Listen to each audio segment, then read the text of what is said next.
the Prophet of Allah sitting with Sahaba, sitting with the greatest ummah that ever walked the earth.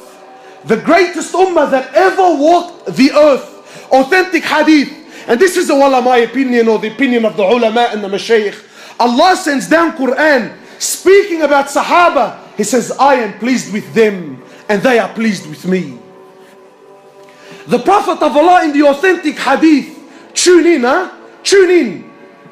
In the authentic hadith, the Prophet of Allah sitting with Sahaba, he says to them, I see what you don't see, and I hear what you don't hear. He says, أَطَّتِ السَّمَاء وَحُقَّ لَهَا أَن تَطِئَ. He says, the heavens have squeaked, and they have every right to squeak. So Sahaba are amazed. What do you mean, O Prophet of Allah? What do you mean that the heavens have squeaked? What do you mean that the 7 heavens have squeaked? You know, my brothers, because mashallah, today we've become a people of science and logic, you know. Everything we know about astronomy is not even 1% of what's really out there.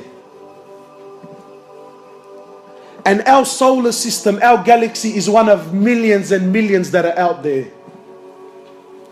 And in our solar system alone, in our galaxy alone, one of the scholars was saying, he says, there are so many stars in our galaxy alone. I'm not going to tell you what's, ours is one of millions. So never mind the millions, our one alone.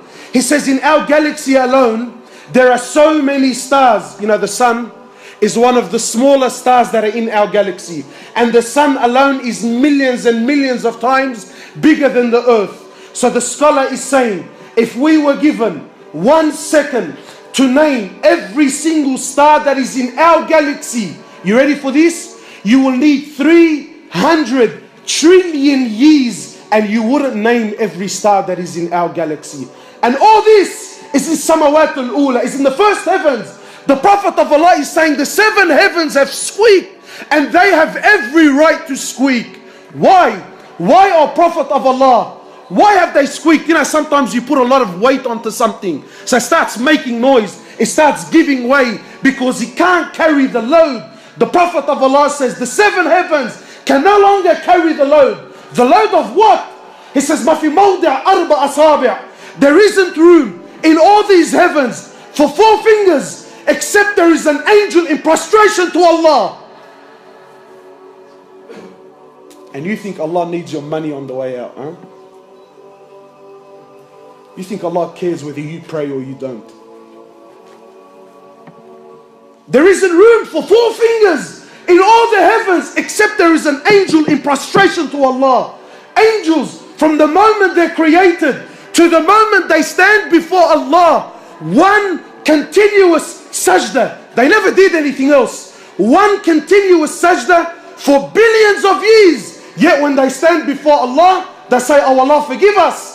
Forgive us, Ya Allah, for we did not give haqq to your ibadah. We didn't give rights. We didn't worship you the way you should be worshipped. And you and I think that Allah needs us. People walking around with a big chip on his shoulder, with an attitude. My brothers, Allah Azza wa Jal doesn't need anyone. Allah doesn't need anyone. In the hadith Qudsi, in the authentic hadith, Allah Azza wa Jal, He says, Ya ibadi, O my slaves, every single one of you is hungry except whom I feed. Every one of you is hungry except whom I feed. Today when you go to buy a meal, you think I bought this meal. No, you're wrong. Allah fed you. So people start looking at their meals and he starts having pride and arrogance. That I don't eat this and I don't eat that. I only eat specific foods. Brother, it's Allah that feeds you.